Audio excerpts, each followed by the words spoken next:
Hello दोस्तों, नमस्कार। स्वागत है आप सभी का एसजी क्लासेस पे। तो दोस्तों, आज हम लोग सेकंड सेमेस्टर का जो प्रीवियस ईयर क्वेश्चन है उसको हम लोग सॉल्व करने वाले हैं। सबसे पहले हम लोग क्वेश्चन की बात करते हैं। एग्जामिनेशन जो है आपका लगभग मार्च नहीं है, वो अप्रैल में ही संभावित हो सकती है, तो इसीलिए तैयारी लेकिन करते रहिए। एग्जाम तो आपका बढ़ता जा रहा है। चलिए सबसे पहले क्वेश्चन को देखते हैं। कह रहा है 9 सेंटीमीटर तथा 4 सेंटीमीटर के दो घनों को पिघलाकर एक बड़ा घन बनाया जाता है, तो घन का आयतन ज्ञात कीजिए। सबसे पहले घन जो होता है उसके बारे में हम लोग समझ लेते हैं कि घन होता क्या है। तो देखिए, घन जो एक आकृति होती है, ये चारों साइड से क्या होती है, बराबर होती है और एक 3D फिगर होती है।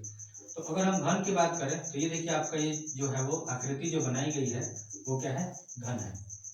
अब इस घन में 3D फिगर है। 3D का मतलब हो गया 3 डायमेंशनल, यानी कि इसमें लेंथ भी होगा, ब्रेथ भी होगा और हाइट भी होगी।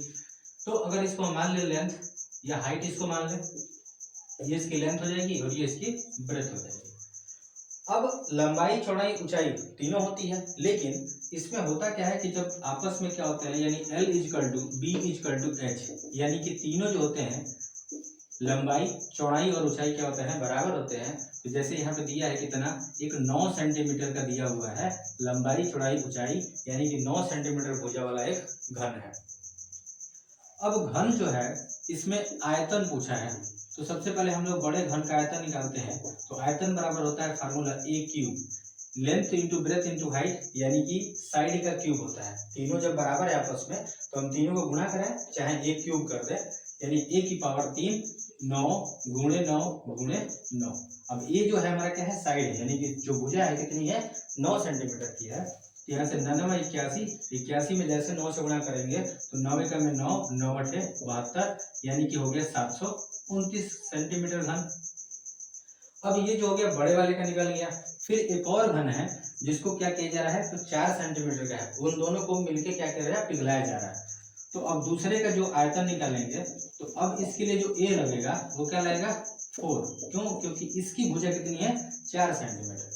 तो 4 का क्यूब करेंगे तो 4 गुणे 4 फिर गुणे 4, 4 चौका 16, 16 चौका कितना हो जाएगा, 64, यानी कि इसका हो गया 64 घन सेंटीमीटर।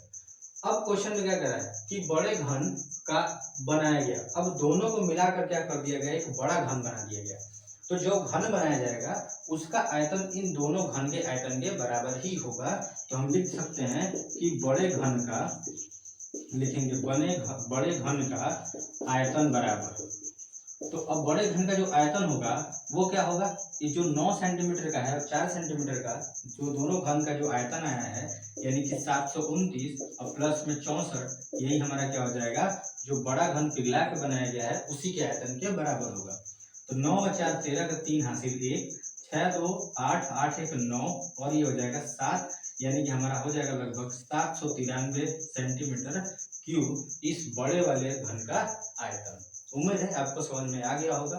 अब हम लोग बढ़ते हैं अगले क्वेश्चन की तरफ। चलिए दूसरे क्वेश्चन की तरफ चलते हैं। क्वेश्चन कह रहा है कि एबीसी एक त्रिभुज है जिसमें एंगल एबीसी जो है, कोण एबीसी क्या है, समकोण है। सबसे पहले समझते हैं समकोण। समकोण जो होता है वो 90 डिग्री का होता है। जब हम कोई भी त्रिभुज बनाएंगे, जैसे मान लीजिए त्रिभुज बना रहे हैं, तो समकोण जो होता है किसी भी एक त्रिभुज में एक ही समकोण हो सकता है।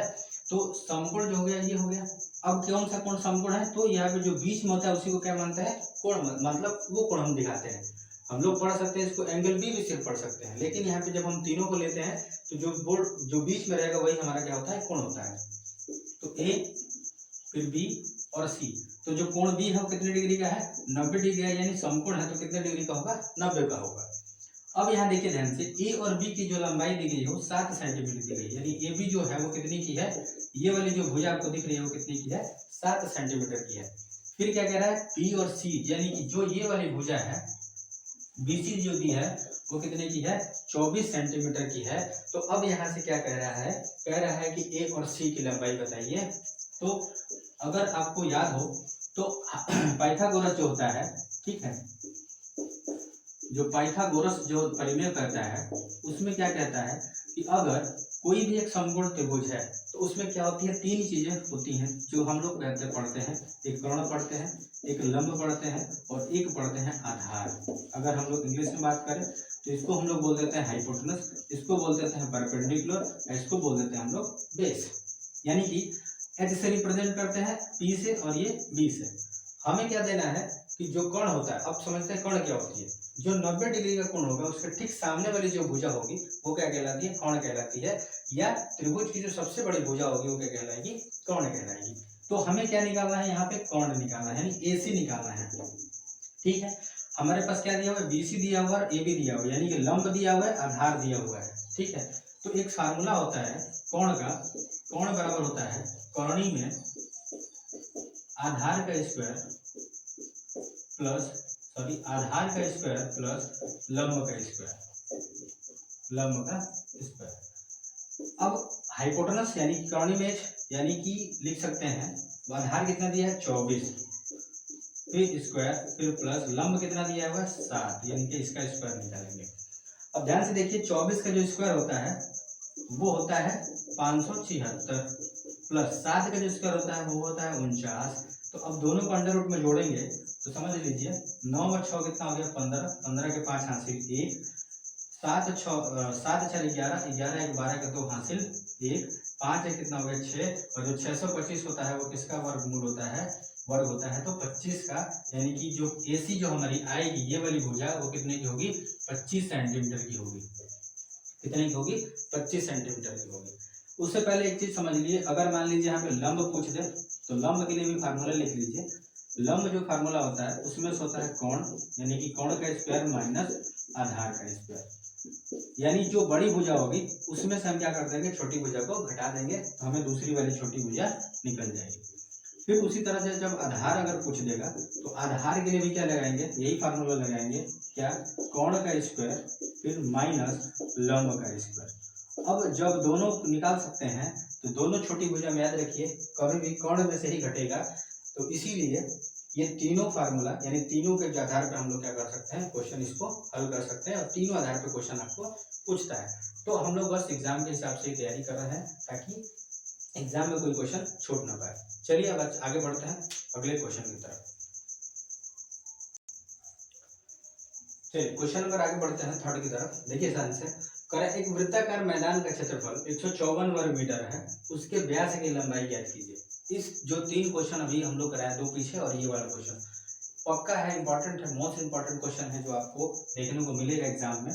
तो चलिए इसको फिर से सॉल्व करते हैं। इस क्वेश्चन को देखिए ध्यान से, क्षेत्रफल दिया हुआ है यानी एरिया हमारा दिया हुआ है कितना, एरिया जो दिया हुआ है वो कितना है 154 वर्ग मीटर में है। हमसे क्या पूछा है, व्यास की लंबाई पूछा है।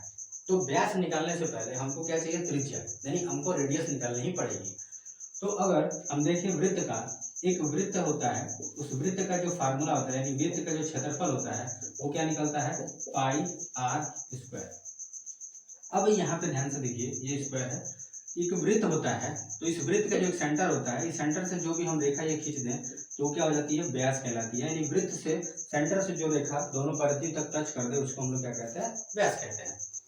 अब जब आधी की सिर्फ बात करेंगे, यानी अगर यहाँ पे ओ नाम दे दे और बी, तो जो ओ बी हो जाएगा वो क्या हो जाएगा, ये हो जाएगी त्रिज्या। ठीक है, लेकिन अगर पूरा ए और बी हम बात करें तो ये हो जाएगा हमारा व्यास।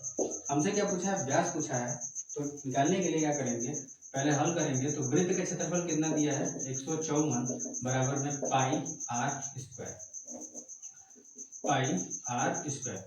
अब यहाँ से 154 फिर बराबर पाई की वैल्यू क्या होती है 22/7 गुणे आर का स्क्वायर ऐसे ही छोड़ देंगे। अब यहाँ से ध्यान देखिए 7 जो है वो भाग में इधर आएगा तो वो गुणा बनेगा, यानी लिख सकते हैं 154 गुणे 7 और बटे में क्या जाएगा 22, क्योंकि 22 गुणा है इधर इक्वल टू में हो जाएगा आर का स्क्वायर। 2 से कटाएंगे तो 11 बार में, 2 से कटा देंगे तो 77 बार में, फिर 11 से कटा देंगे तो 7 बार में। यानी हो सकता है, यानी आ जाएगा हमारा कितना आर स्क्वायर। आर की जो वैल्यू निकालते हैं तो स्क्वायर जो होता है वो क्या बनाता है, जब दूसरी तरफ जाता है तो क्या बना देता है, करोनी में यानी अंडर रूट बना देता है। ये जगह 49, आर की जो वैल्यू आएगी कितनी आ जाएगी 7 सेंटीमीटर। जब त्रिज्या यानी आर पता चल गई तो व्यास निकालने के लिए व्यास का जो सूत्र होता है, यानी कि डायमीटर का जो सूत्र होता है, डी से दिखाते हैं, वो होता है त्रिज्या गुणे 2। 7 गुणे 2 कितना हो जाएगा? 14। हमारा आंसर कितना बन जाएगा? 14 सेंटीमीटर। ये आपका व्यास निकल कर आ जाएगा। इस तरह का जो क्वेश्चन है ये बहुत ही मोस्ट इंपॉर्टेंट क्वेश्चन है जो आपको एग्जाम में देखने को मिलेगा। तो दोस्तों धन्यवाद, फिर मिलते हैं आपको अगली वीडियो में। लाइक कीजिए, शेयर कीजिए हमारे एसजी क्लासेस को। धन्यवाद।